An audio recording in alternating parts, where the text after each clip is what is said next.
I'm Judith Chalmer, and I'm pleased to be reading here with Scudder Parker today. We're each going to read 2 sets. There are many people to thank for this wonderful PoemCity opportunity, and it's my special pleasure to thank Vermont Humanities for supporting PoemCity. It's an organization that's dear to my heart. I'm on the board, and this reading was originally going to take place there. I hope that you will still be able to go there digitally, because there's an abundance of talks and readings and podcasts that you can access from your home. I'd also like to thank Vermont College of Fine Arts, whose program gave me my start as a poet for funding PoemCity, as well as National Life Foundation, Hunger Mountain Co-op, the Poetry Society of Vermont. I'd also like to thank you who are listening and watching. In the words of our beloved John Prine, hello in there. I'm going to introduce Scudder Parker. Scudder Parker grew up on a family farm in North Danville, Vermont. He's been a Protestant minister, state senator, utility regulator, candidate for governor, consultant on energy efficiency and renewable energy, and is settling into his ongoing work as a poet. He and his wife Susan live in Middlesex, Vermont. Scudder has published in Sun Magazine, Vermont Life, Northern Woodlands, Passager, Eclectica, Twickenham Notes, Crosswinds, Aquifer, and Sky Island Journal. His first volume of poetry, Safe as Lightning, will be released in May 2020 by Rootstock Publications. Greetings. I'm Scudder Parker and delighted to be reading with Judith Chalmer. I was looking forward to doing it in person at the Humanities Council, but it's great to do it this way given the conditions that we're in. I want to thank the Kellogg-Hubbard Library for making this a possibility. I want to remember especially and give thanks for the work that Rachel Seneschal did for 10 years to get the whole institutional structure of PoemCity up and running. It's a delight, has been a delight to work with her. And Michelle, we're so delighted that you've taken over and are running it in a new and troubled time. Thank you very much. I'm going to introduce Judith Chalmer.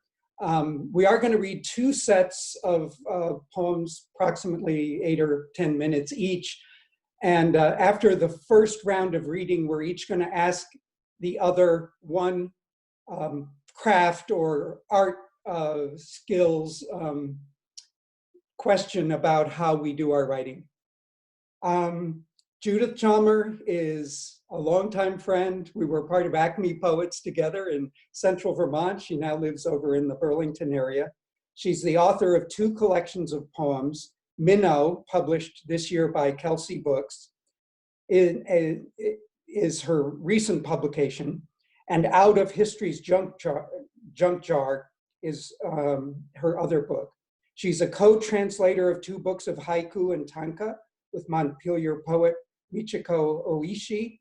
And before retiring in 2017, she was the executive director of the SA Vermont, later renamed Inclusive Arts Vermont, a nonprofit in arts and disability. In 2018, Judith received the Arthur Williams Award from the Vermont Arts Council for meritorious service in the arts. She lives in Burlington with her partner, Lisa. You want to read, Judy? Thank you, Scudder. I'm going to be reading from Minnow, which was published by Kelsey Books. And you can see on the cover the artwork by Vermont artist Diane Schullenberger. This book, the poems in this book derive their imagery from the natural world, mostly from state and municipal parks. And I'm hoping that this book expresses my gratitude not only for the natural world, but for the people who protect it and care for it.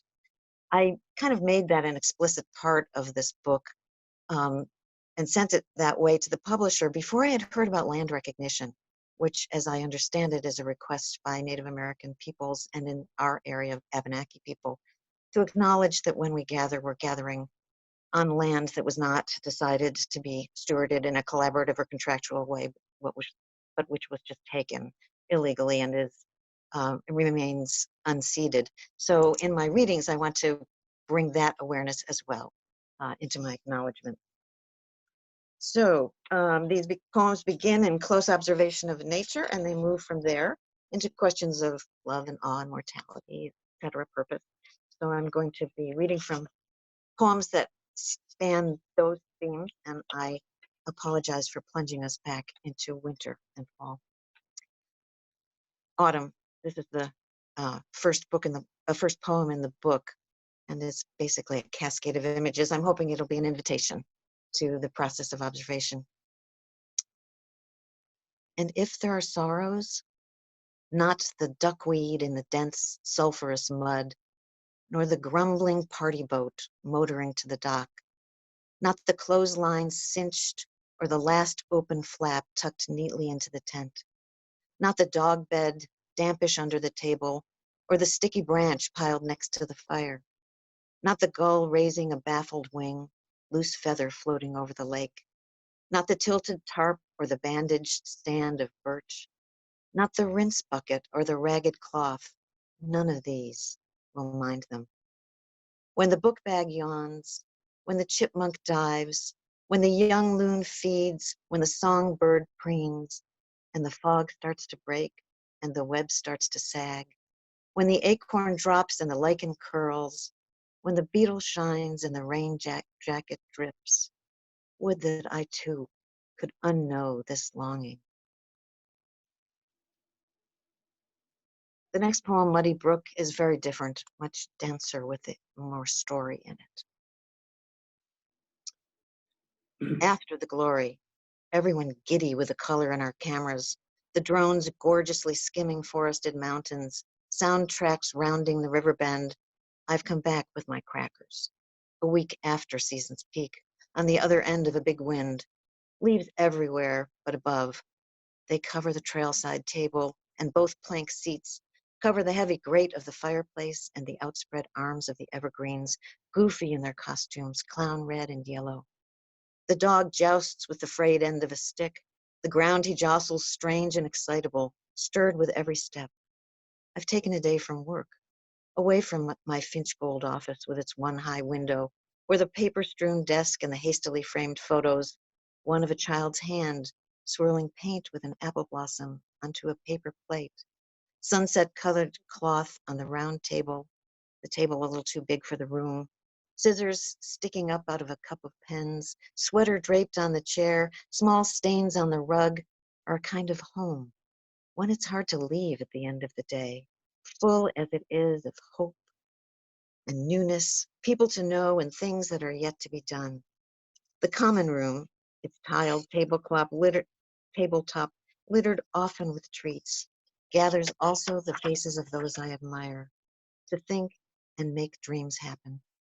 There was a sweetness today as the dog and I circled the pond, crushed leaves whispering with a breath and palate, rich as a summer salad, beet and Valencia orange, even the blueberry staining red, only the ferns like torn herbs, still green, scattered in the wild mix.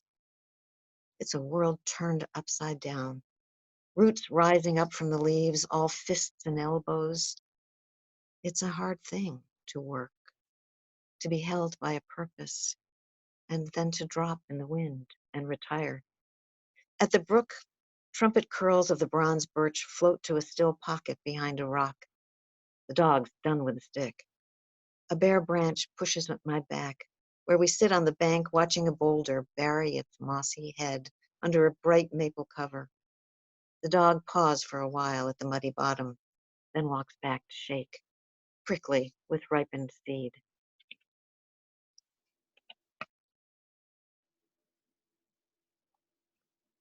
The plate.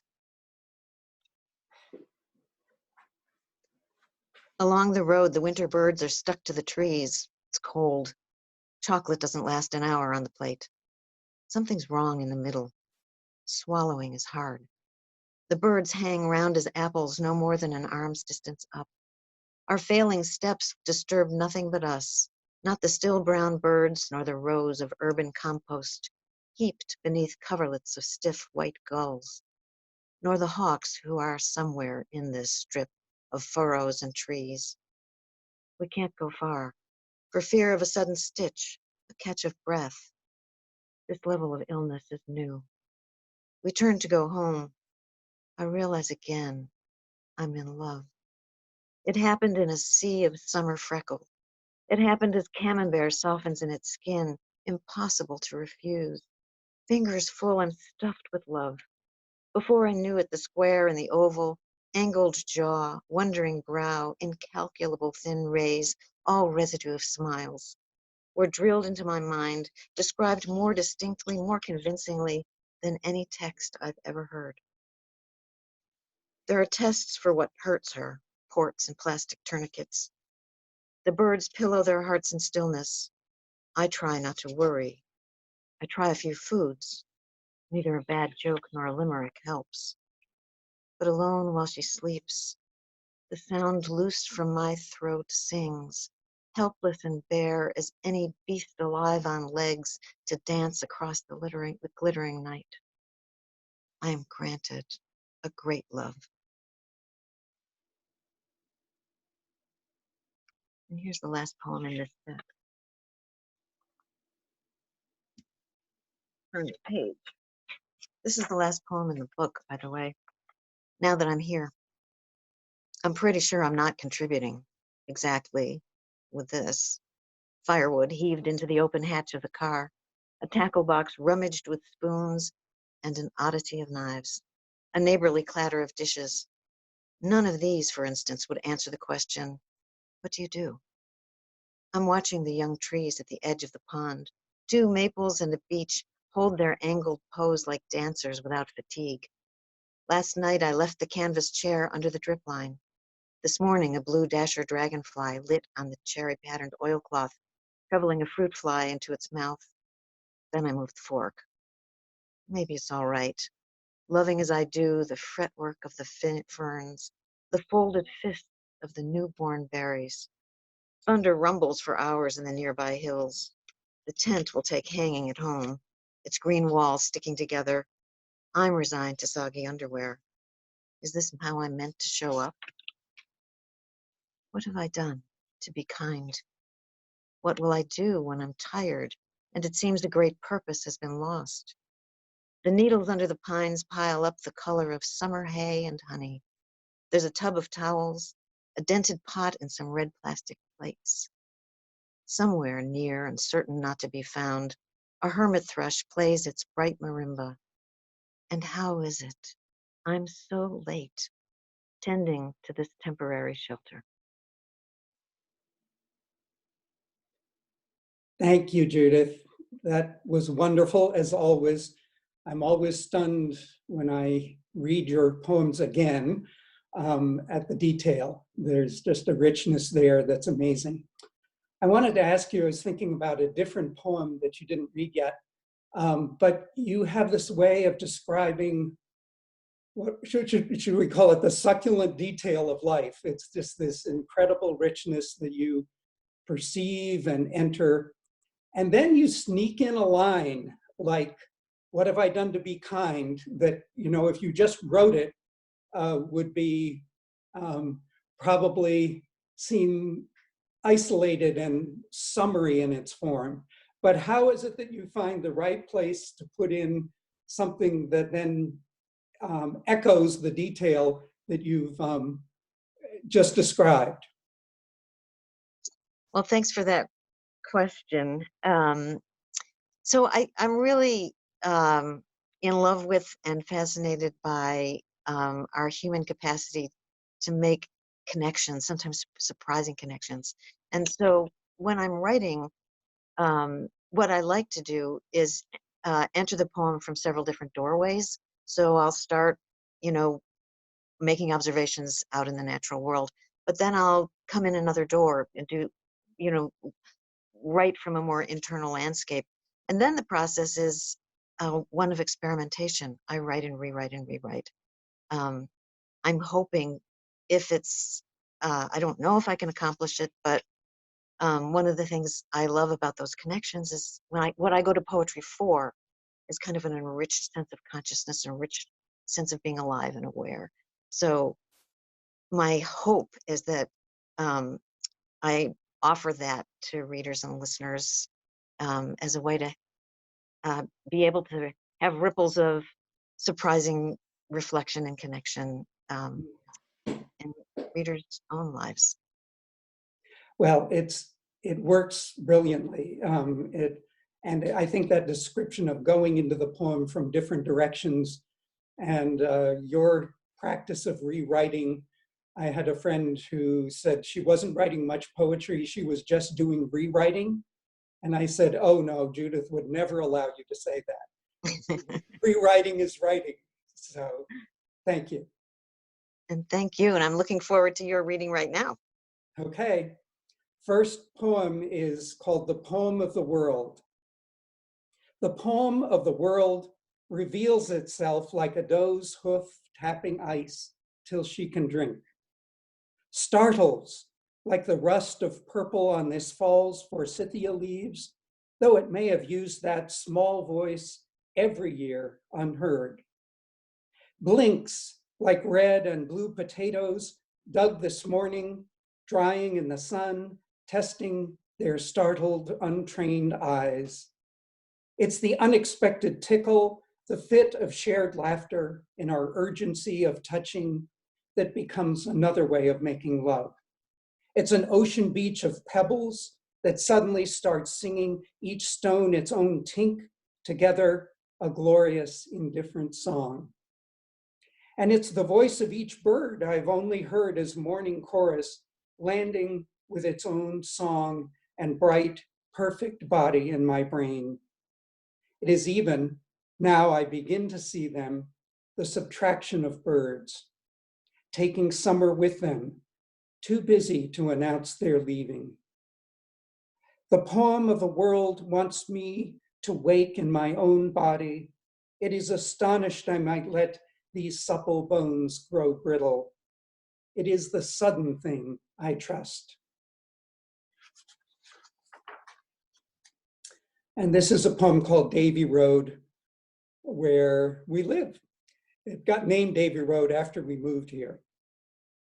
A man in clothes the shape of sleep pushes his battered bicycle, wire baskets, front and back, halfway up the drive and stops. He watches me raking gravel. You live here now? I pause, lean on my rake. I'm trying. We gossip like old neighbors. His family logged pine and maple, a few cows and chickens. Some summers a bear got all the corn. I tell him a bear got ours last summer. The house and barn were down where you have your woodpile now. The house was small and cold as hell. The barn was built better. We go down, explore lilac, sprawling roses, honeysuckle, clumps of double daffodils, stacked granite slabs that held the barn. No sign of the house foundation. 5 generations in this place, and I, 3 years.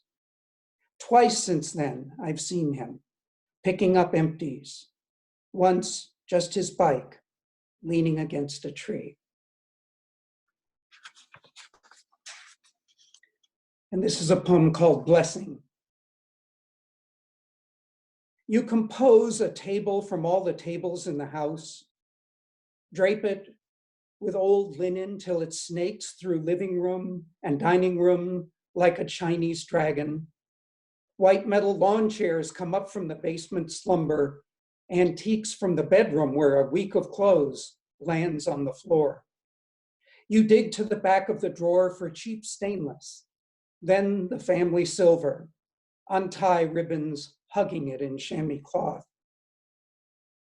Wine glasses from pewter to crystal alternate around the table, suggesting a symmetry in their history. You remember the spoons that melted in the fire no one here remembers, and the fourth and missing crystal glass. Guests bring the cold air in, each with their offering of food, laughter and greeting for old friends and strangers they embrace, because you love them all. Voices rise in the living room over wine, crackers, chopped liver, baba ganoush. There's that last minute rush, the comfort of it, this in, this out of oven or refrigerator. It's as you bring your kugel to the table, the absence races through you. The laughter here invites the laughter that is gone. How can we be joyful in the company of loss? Your knees are weak. You lean into your closest friend, pause, slowly start to breathe, and we begin now that the meal is blessed. And one more from my mother. This is called My Mother's Art. Above our sink, 61 tidy quarts of tomato sauce march across a painting titled Parker Products 1943. They parade right through the column labeled pints, slip under orange matting on the right, and seem to continue well beyond our sight. Then 26 quarts of string beans, 25 of applesauce, blueberries from burned over Mount Sunapee, raspberry jam in jars of every size and shape line up like creatures for the ark, awkward with each other, but orderly. Hours of picking, chopping, cooking down, filling containers just below the lip, orange gaskets seal, the lid clamped down half tight, billows of steam in a sweaty summer kitchen by the lake. Time pauses for a year or more in the jars sealed overnight. It's evening. My mother gets her paper, brushes, paint. Her legs are swollen. 17 pints of shell beans and corn. She needs to tally up their beauty. My father is off trying to win the war. I am days away from being born. Oh, Scudder, I am such an admirer of your poems. They contain so much beauty and compassion and intimacy and this lovely balance of joy and sorrow. I think it's just what we all need now. So thank you for reading them. And I'm interested, over the years, we've talked about our our different processes of writing. What are the points when you're writing that are most pleasurable and generative? And what are points that maybe are more difficult and come slower? Well, for me, the delight in poetry is really, I think, close to what you described. It's finding my way into the observed picture or story or memory that I'm describing. What I think what you helped me learn to do is not to settle for the first time through. So what I've learned is the delight of rewriting or re-entering the poem. And for me, that's often, because I'm a minister, I was a politician, I learned a lot of conclusions. And poetry is sort of the opposite of that. Poetry is sort of finding the truth, not announcing it. So often the thing that's most productive for me is to chop the end off a poem and then figure out, oh, does it just end here? Or is there something else where I want to go deeper into the experience and describe it? So that's what's exciting, is sort of getting through the first part, the first draft of a poem, and then tearing it apart and finding where the real life in the poem is. It's delightful. Thank you. So it's your turn. Okay. We're going back to camping in one of my favorite state parks, Ground. It starts out simply at a campsite, a companionable ring of rocks, navigably even ground, a bit rocky for bare feet, yellowing birches, maple tops turning, bathing suit dripping on the line. So much bravery depends on love. This morning you rose early for work, sun dazzling the mist, a warm cup lifted between us. Now the day is full here of slowness. hours after breakfast on foot among ferns, a long time listening, dry leaves dropping into the dishes, a shuffling on the forest floor, the broken bars of the ripples building and rebuilding, sips of coffee, autumn grits in my teeth, a fold-up chair near our fold-up shelter, the dog asleep again in the leaves, checkered tablecloth, red potholder. Once again, I'm afraid. Would I know this gratitude without you?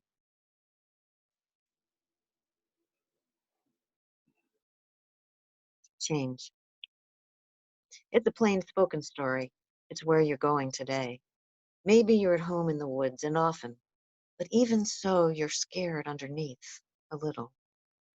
A sharp spike at the top of the pines prods at the winded spaces, paper thin and distinct in the ribs. The leaves of the beech have aged like the backs of your hands. It's nothing, but still, each day requires some concession. The branches have dropped their icy coats, and the path is a litter of small fittings. The dog is nose down at the bole of a tree, icicles clinging to his astonished chin. Someone has left giddy tracks, an ecstatic notation on the frozen surface of the pond.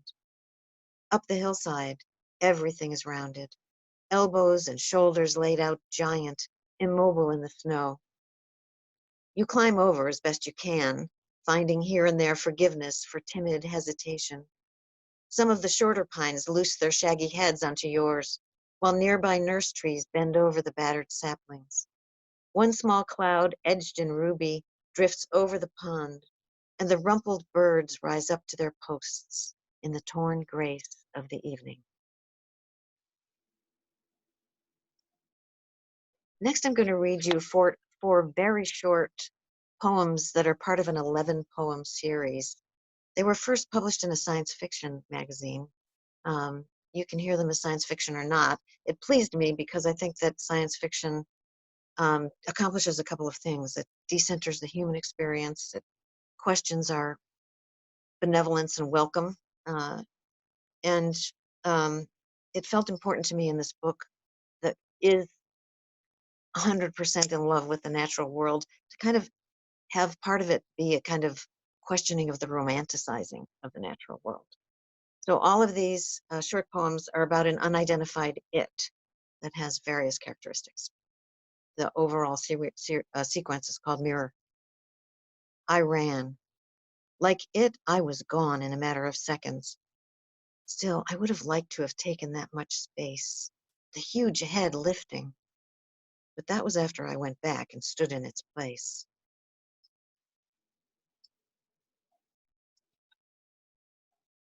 It was scary to go forward. I had to walk under it. It wasn't like a crow or any other thing with its own business. I was its business. I thought I had my own and could pursue it, but no. Suddenly on my own road, I was a stranger. I used to visit it, spitting out its cage. I suppose looking back, it was unhappy. But I was young. It was exciting to stand in front of it, waving and jumping. Sometimes a head swims by or rises to the surface. Maybe it doesn't rise, maybe it sinks partially under. The important thing is that you look into its eyes. It doesn't like you exactly, not the way you would wish, but what can you do? You can never really part. Nothing you can do will remove your likeness from its eyes.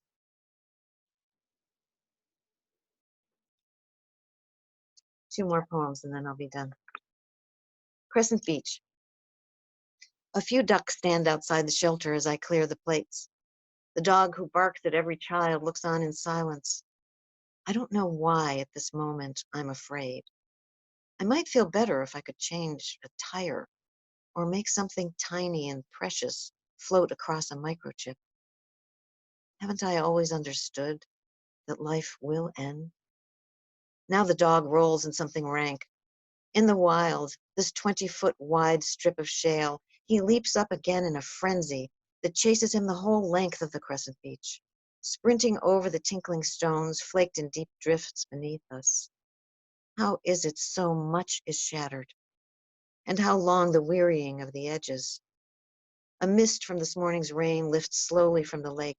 Yesterday's still gray horizon, today, industrious sparkling waves. Now the familiar thumping of the osprey, sharp twinge of a gull, and under the tree line, the trill of something full and full of hope. Cream-colored stripes cross rim to rim the smooth shale surfaces, the ones with veins the children call wishing stones. They skip easily, winging away from the hands like something alive, like a never-ending supply of kindness. Let's poem point. My neighbor's footprints, frozen on yesterday's path, softened today to slush, and even the leash lies slack beside the dog. The beach is bare again, the gulping surf testy in its winter thaw. The sand here and there a sudden soup. Grace and drizzle have left us the place to ourselves. I think I must be late, considering death and purpose, the sky and all that's beyond bearing. The dog races to a lingering gull. The clouds begin to break, apricot at their evening edges, then deepening to pink. It seems a long wait till spring and the possible. You know how it is, each year settling in unfamiliar, uncertain. In a few months, the sun on our arms will shed a layer, put our backs into our paddles. There's always a point, the boat slipping from shore, the air sharp, the lake still too cold for swimming, woods full of moss and fungus, when we're tugged into a bewildered hope, with nothing beneath us but a whisper. Thank you, and Scudder, on to you. Thank you, Judith. It's wonderful. Nothing beneath us but a whisper. This is called Safe as Lightning, and this is the title poem for my not yet out book that looks like this, with wonderful art by Adelaide Tyrol. And so I wanted to share this. Safe as lightning, long before guilt was invented, this stream managed rocks without it. Never a threat or wheedle, just shifted them when strength was gathered. Changes from every storm were there for my exploration. That's how its small riffles and dark pools became such freedom for me. Neither worms I pierced, nor speckled fish I hooked cried out in accusation.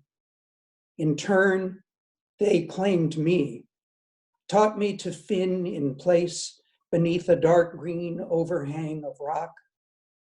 Oh, how the heart is taught to bargain, search the hard ground of obedience and its deceptions.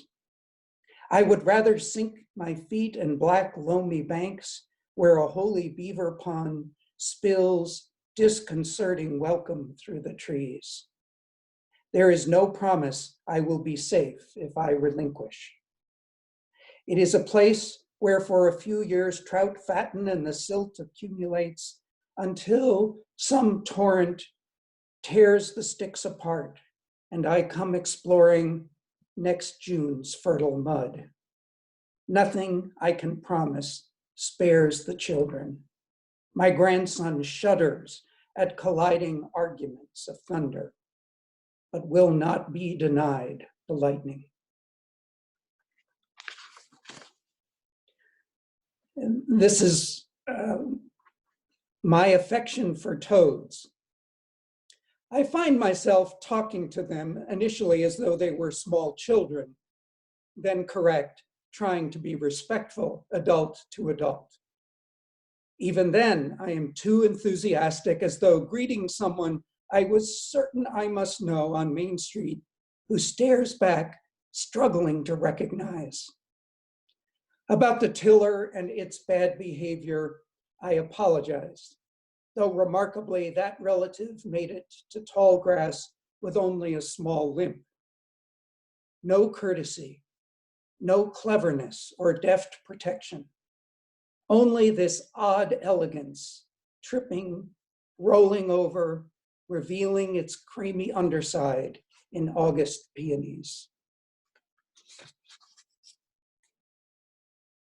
And this is on yesterday's river paddling down the Winooski. I'm still dazzled by yesterday's river. Sunlight, patient, stroking, sly, elusive water. Eagle soaring downstream, claiming everything. We thought we had a plan, but what did we know? That was the joy of it. Graveled shallows, deep current, tugging kayaks through willowed fronds. The railroad tries to river manage with massive granite rubble, blocks that pretend to be invincible until the full flood tosses them. All my life, I've driven beside this river, crossed it on bridge after crumbling bridge. But there we were, captured, and we knew it. Yesterday's shoes sit here, soaked with time. How the bedrock swam upstream, whale sleek, staring at us with its small quartz eye. And this is gratitude. The peonies and gladiolas are more seductive every fall. I choose slips of peony root with 3 buds full of color that may prosper years from now. I dig shaggy gladiola corms plumped on slender stalks, next year's replacements for the tough, exhausted husks left from the thrust of color trumpets to the sky. Purple, steeped in black, regal crimson, slim white Abyssinian, lavender that cried out to sunset orange. Bulblets cling, intent on futures of their own. Beauty's nonchalant kindness accepts the slow learning of my eyes. A few days of October sun, they seem like gratitude, always a surprise. I plant the slips, come in and sort the corms, possessed by past and future blooms. I remember how I dreaded grown-ups who creaked like closing doors. Even now I fear joy might never be allowed back through my window. But gratitude's a different eye that opens, unnerving in its great permissions. In sun, on this cold porch, I'm grateful. Some shy part of me is always here. No wisdom, no plan, full of psalms, no notion who I'm singing to. And then finally, late autumn day. Warm and lazy as June, though the sun will set at 4:15. The promised snow has time to bring its joy by morning. Jays and chickadees flit in for seed from pine and elm. Fruit flies cluster on pears and wine. We sit on the porch, sorting through Christmas ornaments my parents will not touch again. What would each child or grandchild choose to take back to their tree? The wooden cat? Crocheted angel stuffed with cotton? Perhaps the mouse in a walnut shell, something they made in a time of simple gifts. We sit in autumn sun as the storm comes on, and weather, grief, and love proceed unsupervised. Thank you. And I want to thank Michelle again for doing this, and Kellogg-Hubbard Library. It's such a gift to have these institutions in our communities as a kind of bulwark against the change that's going on all around us. So thank you. And Judith, thank you for a chance to read with you. Thank you, Scudder. Would you like to tell people how they can get your book? Oh, yes, thank you. Safe as Lightning is going to be published. It's published by Rootstock Press, and it will be out in May. And at this point, all you can do is order and wait. It'll be, and you can go to my website, scudderparker.net, and sign up there or pre-order there. Or you can wait and we'll send out an announcement, and you can get it at your local bookstore. Thank you, Scudder, and for your beautiful reading. And I will echo you in my thanks to Michelle and the Kellogg-Hubbard Library. If you're interested in getting a copy of Minnow, I'm sorry to say I don't have a website, but you can, any bookstore, any local bookstore that is open can order it for you. The publisher is Kelsey Books, K-E-L-S-A-Y.